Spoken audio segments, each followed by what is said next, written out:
What dark secret are you hiding? Story 1.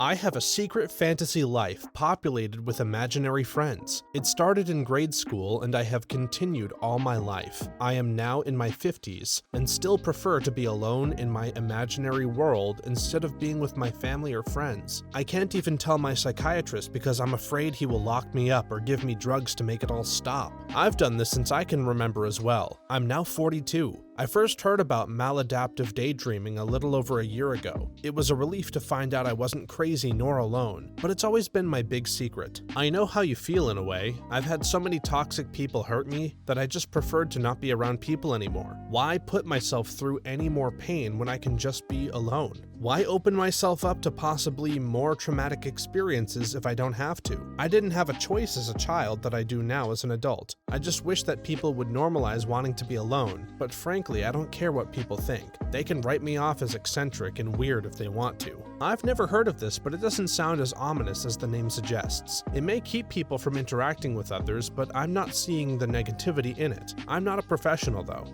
Story 2.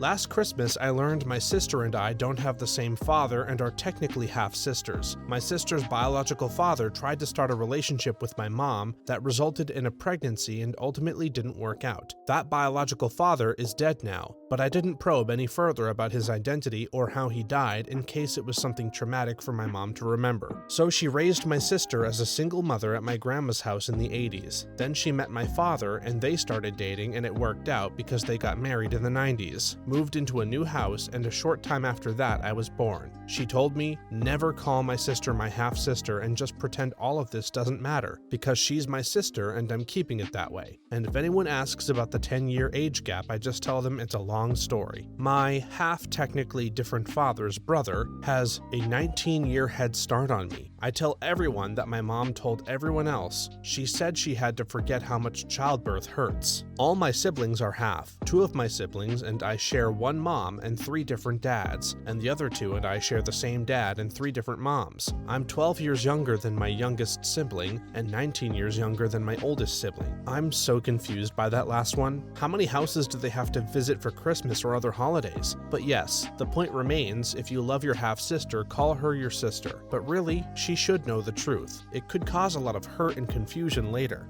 Story 3.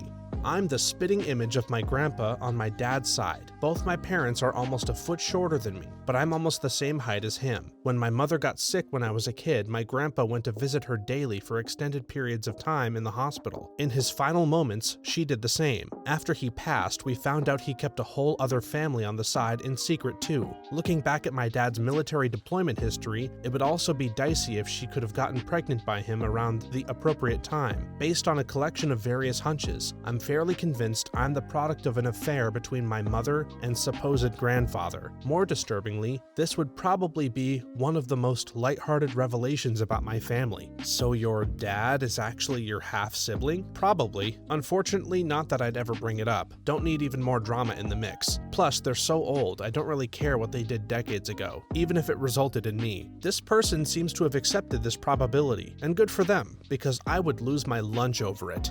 Story 4. When I was 16, I conspired with a heroin addict I met online to help me off myself with heroin and dump my body in a dumpster in exchange for my valuables. I lived in a small town and he was in a bigger city where my school had an upcoming trip. We planned for me to slip away during the trip and meet up with him to do the deed. He chickened out last minute and ghosted me. I don't think he chickened out. He probably never believed the plan was serious. An old friend of mine did this. He was using heroin and found out he had AIDS. He had another friend load up 2 full needles of heroin and inject both arms. He survived, got clean, and dealt with his illness. These are pretty dark. I'm glad both of these people survived and are living happier lives now. Story 5. When I was young, probably around age 9 or 10, I was walking home with my dog from a house around the block when he cut the corner and walked diagonally through the yard of this super mean old lady who lived at the end of the street. She was in her yard at the time tending to these really fancy looking rose bushes she had growing in beds along the border with her neighbor. My dog was a very friendly golden retriever who didn't even really come near her and certainly didn't do anything threatening, but she sprayed the crap out of him with some kind of insecticide or other chemical chemical she was using on her roses. I ran back home with the dog and hosed him off. He coughed a bunch, but seemed otherwise fine. I didn't tell my parents because somehow I thought I was going to get into trouble for letting the dog walk in her yard. I'm glad I didn't tell them though, because I decided that night to sneak downstairs out the half-bath window and down the street to her yard, where I cut down every rose bush I could get my hands on. I'm convinced a neighbor poisoned our family dog. We got her when I was in 2nd grade. The poisoning happened when I was in college. They left notes on our door threatening to hurt the dog if she pooped in their yard again, but our dog never went to their yard. Anyhow, she fell very ill very fast. She was in intense pain from her insides. She let out screams in pain. I don't know if you've ever heard a dog scream. That's the best I can describe it. It wasn't a cry, howl, or bark. It was a haunting scream. She couldn't get comfortable. I'd hold her to try to comfort her and she'd be okay for a few seconds, and then another scream. We had to put her down. It was the only humane thing to do. I was devastated. It was like losing a sibling. It still hurts, and this was almost 20 years ago. Not long after that, our area had a natural disaster. The whole city was flooded. We moved back in pretty quickly because my dad was a carpenter, but most people took longer to return, including that neighbor. Let's just say every snake, reptile, rat, or any other nasty creature that my crazy dad came across, and there was a lot due to this disaster, was brought straight to their yard and inside their house. For months. I smile to imagine the house of horrors that they returned to. It still wasn't enough though. In another world, I'd love to burn them inside their house. But alas, civilization. I have a story kind of similar to yours. When I was about 15, I was one of those rebellious kids who never wanted to be at home. I had a best friend. This friend of mine had a cat who apparently got into the neighbor's garden and would spray around the property. This old lady decided to shoot the cat with a BB gun. We found the cat with a BB dented into the side of her head. We were angry, but knowing nobody would do anything about it, my friend and I decided to destroy her garden. This lady's garden wasn't huge, but had expensive flowers, and we could tell it took a lot of upkeep. It's honestly all she ever did. That night we put masks on and filled spray bottles with bleach and sneaked over to her property and sprayed her entire garden. 2 or 3 days go by and my buddy and I are walking to my apartment, just down the street from his house, and we see the old lady talking to a few cops, and she pointed at us while talking to the cops, which in return did nothing. And as we get in view of her garden, we see everything just weak and dying, and most of the plants dead already. Felt nice to get back at her because this wasn't the first time she shot at the cat, but after that she stopped. How can you love plants so much but not a cat or a dog? Also, we're not condoning this revenge behavior at all. People have a lot of doorbell cameras and other recording devices these days. Story 6. I make up lies about what I do on the weekend. Usually I don't do much, and I'm very content with that. Others are always asking me what I'm doing, and I never had anything to tell them. I make up lies to get out of phone calls or plans, saying I'm out of town or with friends. I love just being left alone. Just embrace your hermit, my friend. I actually usually respond to invites after hanging out with the folks. They always call or text either that next day or the following week because it was a blast. You know how I roll, keep them wanting more. They know I'm a hermit because I'm open with it. It's literally an event if I show up. My other half is only half hermit, so she's generally upset if I don't want to go to something with our friends. Always say you're welcome to go, but I'm good. The reason I don't go is because I'm not feeling that day like being social. I'll literally sit by myself and be super antisocial. I'd rather not spoil other folks' mood with my negative social behavior, so I abstain rather than being that guy. I did this too, but eventually you start missing people, even if you don't realize it at first. When you do go out or are being social and you realize you forgot everything you learned before about how to deal with people. Finally, even trivial social interaction becomes scary, and I guess I'll try hissing at people now. Seriously though, people are not meant to be alone, and we all have a choice to speak to each other within the comfort of anonymity right here. Use this to branch out into real face-to-face interactions. We have to in order to function and survive. There has to be a happy medium of letting people be introverted. There's a difference between an introvert and a true hermit. Just because you enjoy being alone doesn't make you a hermit. What about the other side of the coin? Do you need to be around people all the time because you don't like being alone? What don't you like about being alone? Story 7.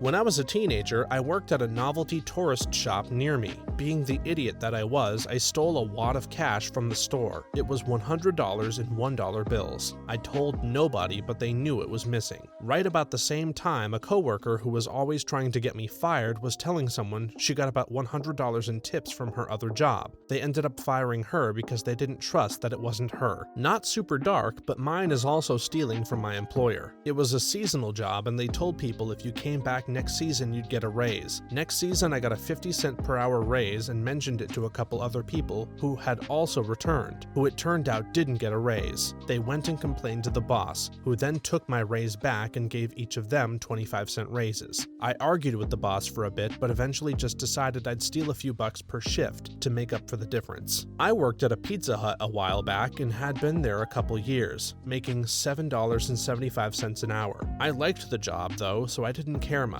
Boss hired another guy with next to no experience, and I saw on his hiring papers that he was coming in at $8.25 an hour. I was frustrated but didn't know if I could say anything. I mentioned it to the assistant manager. Both her and the manager had been there about 15 years. She stopped what she was doing, asked the manager to come outside, and I heard her just rip the guy apart. He came in and shortly after asked me to come out back to sign the papers, saying I would be making $8.50 an hour after that. I wouldn't say these are really dark, but they could ruin your reputation as an employee if you put them out there with your name attached. Story 8. I've struggled with disordered eating for at least a decade. It ebbs and flows. I know it's unhealthy, but the toxic part of me loves the feeling of being empty. Several years ago, it was really bad. I was at my lowest weight ever. I had brain fog, difficulty breathing. When I started eating again, my stomach would get really bloated even if I only ate a small amount. I gained weight in the last year or so, and my depression and anxiety got really bad for a while. My family thinks I don't want to spend time with them. However, I just wanted to stay home because trying on my clothes and the idea of being in public made me want to kill myself. It was easier on me mentally to just stay home. I can feel myself slipping back into my old disordered eating habits, unfortunately. Hi, I'm an eating disorder therapist, and I hate to break it to you, but if you don't deep down know this already, but you have an eating disorder, and there are specialized therapists like myself that can help you through this. The bloating is caused by refeeding, and it can be dangerous if not monitored by medical care and team. Since basically you are starving yourself before your body is struggling to get the right bacteria to digest your food again. Plus, your body is very taxed by lack of proper nutrition, and it's going to be hard mentally as well as physically. Eating disorders are not something to be taken lightly, and it's so important to get mental health help because it's a mind thing that then affects your body. Many people die from eating disorders or shorten their lifespan. Please get professional help from an eating disorder team, and everyone stop minimizing it and calling it disordered eating. I understand this as somebody that has lost and gained from other medical issues. My clothing doesn't fit often. My family says, "Wow, you look great," but I think I look too skinny, honestly. But it stings for another reason. I recently lost my childhood best friend in October to an eating disorder and was responsible for her computer and journals. She was an amazing writer, but I understand why she never shared it, and I have insight now on why. Every time friends or family mention my looks or how much food is on my plate, I don't want to deal with that. It is likely your friends or family will never understand. Ignorance is possibly bliss for them. When I lost her, nobody seemed to understand, and it hurt them. They just thought she could eat and be better. She hid it from many of our friends in such a way that her funeral felt like a 10-year time capsule. She had pushed so many away that had no idea she was so sick from the damage the eating disorder caused. I'm not sure what the point of my reply was other than I vaguely understand this as an outsider, and that some support groups can cause significant harm to you if they don't understand what you're going through. I'm so sorry this person lost their friend. It is possible to die from an eating disorder, and it's so much more than just making someone ingest food. It's the person's relationship to food and their relationships to others. If you need help, you can find people who understand that it's more than surface level, that it's way beyond being too stubborn to eat, which is what it looks like from the outside. Story 9. I know where my missing friend is. She ran away 2 years ago and her family is still looking for her. She texted me after the first year. She's in Los Angeles. Why not tell the family? Her family is the reason why she left. A super short story, but understandable as to why it is. I can only imagine what it's like to hold such a secret. Not sure what's going on in the family, but it must be horrible. Story 10.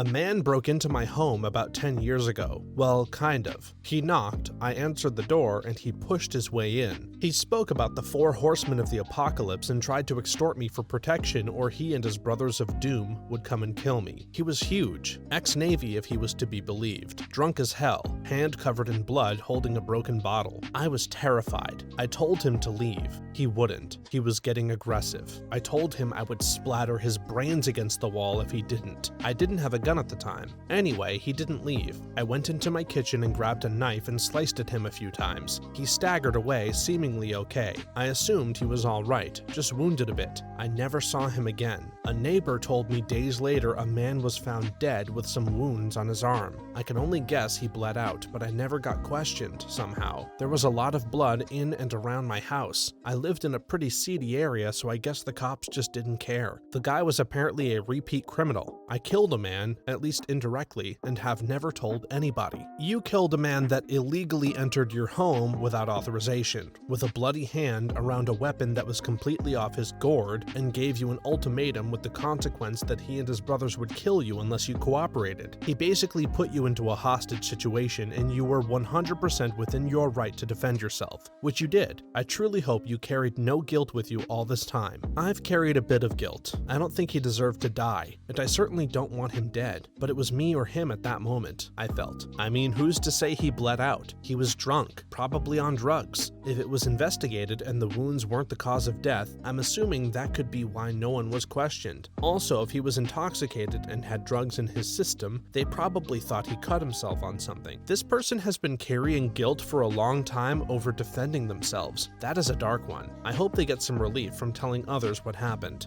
Story 11.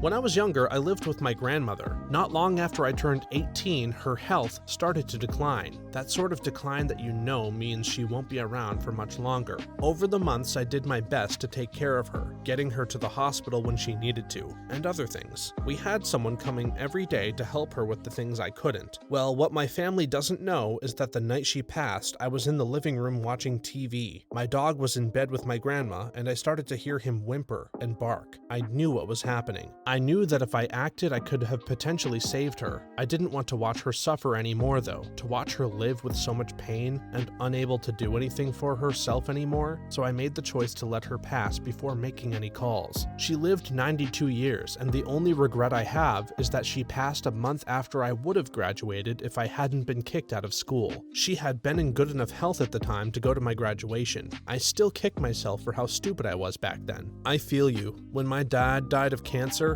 after a painful final night during which my brother and I took turns watching over him, we both waited to call 911. We wanted to make sure he was dead. We used that thing you put on your finger that measures oxygen in your blood to be safe. My brother and I ended up waiting a few hours, getting our bearings, crying, talking. It was surreal. I work in healthcare, elder care to be specific. I've seen so many families hang on way too long and cause their loved ones so much unnecessary suffering. I know it's a complicated and painful feeling, but trust me when I say you did the right thing. Doing CPR alone on someone that age is cruel. Their ribs are so fragile that they shatter from the chest compressions, and that's just the beginning of things that cause them pain and discomfort. I could go on about this for days. When they're in hospice, when they've signed a DNR or do not resuscitate order, let them go. It seems contrary to everything in us to not fight it, but when it's time, the most loving thing you can do is let their pain cease. Story 12. It's not my secret but my mom's, and I'm not hiding it from everyone, just the person who it potentially matters to the most. When my mom was in high school in the 60s, she had a long-term serious boyfriend named Jimmy. They were each other's first. They were together for years, and were planning on getting married. He went away to college. My mom stayed behind, but they were still together. You know what happened next. He cheated, and got the new girl pregnant. He comes home to break the news to my mom. Abortion was not legal at the time.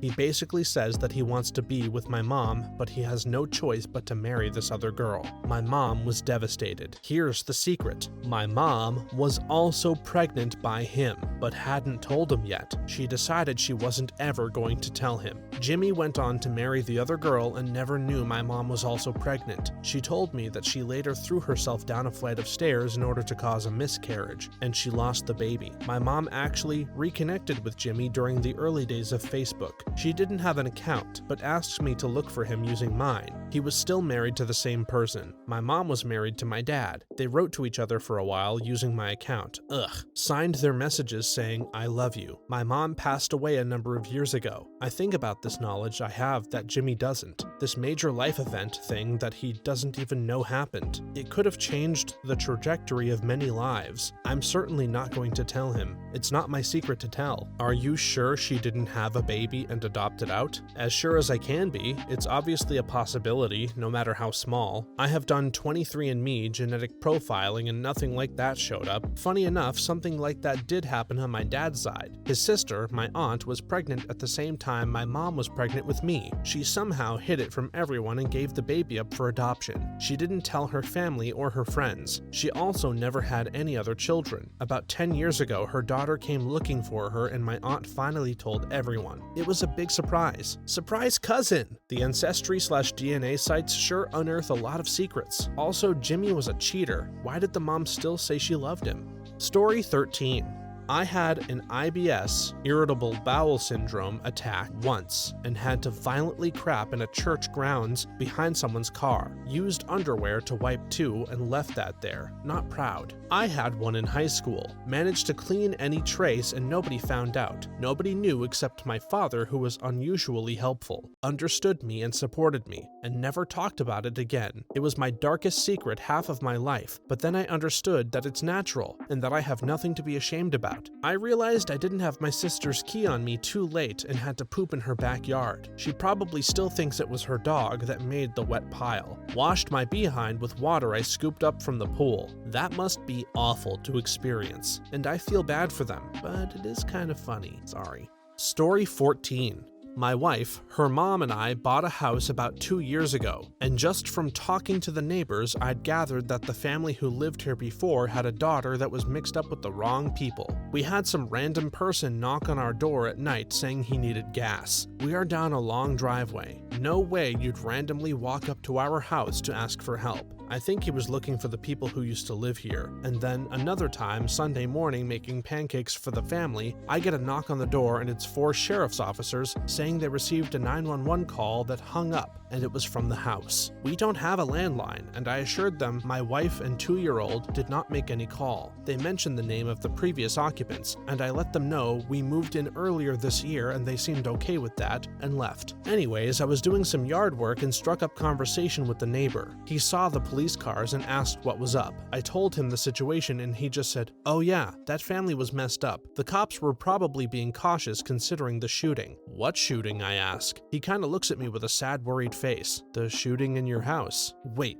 what?" I say, truly baffled. He then proceeds to tell me that about 2 years before, the father in the house confronted his daughter and boyfriend he didn't like and shot and killed the boyfriend in the house. Our state doesn't have a disclosure law, so we never knew. I was blown away. All the strange happenings kinda made sense now. He said the friends of the victim had kinda terrorized them for a while because the police were taking so long to press charges. Slashed tires, midnight fireworks, odd stuff that the neighbors hated. I was shocked, but just said, "That's crazy. But hey, do me a favor and never tell my wife or mother-in-law about that. They are all a little spooked by things like that." So the short version is that we live in a murder house and I'm the only one of the family that knows. This happened to us. Lived in the house for 10 years, and when we were getting ready to move out, we got to chatting to our neighbor who came to help move boxes, and he goes, "Yeah, well, after that preacher killed his wife in that back bedroom, then hung himself in the garage, we never thought anyone would buy this house." Creepy thing is, my grandmother who died in that back bedroom 4 months earlier had complained for the last year of her life that she kept hearing a couple fighting and the screaming kept her waking up at night. We honestly thought her dementia was causing her to hear things or have nightmares. After she died, my mom lived in the house alone phone for a bit and said she could hear faint screaming coming from the back bedroom at night. We bought a house that someone died in. The seller was the brother of the deceased person, and he was a great guy from beginning to end. He was 100% transparent about everything in the house, so we knew the history. After me and my fiance bought the house, I took a week off work and basically lived in the empty house, doing as many remodels as I could, while my fiance stayed in our apartment with our newborn. Unforgettably, the owner had a bad hoarding problem, and by the end he let the home fall to disrepair. I'm not sure if it was the late nights, paint fumes, or bad electrical, but I would have random lights flash in the house while working alone, with hearing strange noises like footsteps. I never told my now wife, but I wrote a nice letter to the previous owner and thanked them for all they have done in life and promised to bring life back to the home. When I was done, I dropped it into a hole in the drywall before I patched it up. Haunted Murder House sounds like a great name for a band. Who doesn't like a good haunting story? I like that last story. He was making peace with the house before they moved in.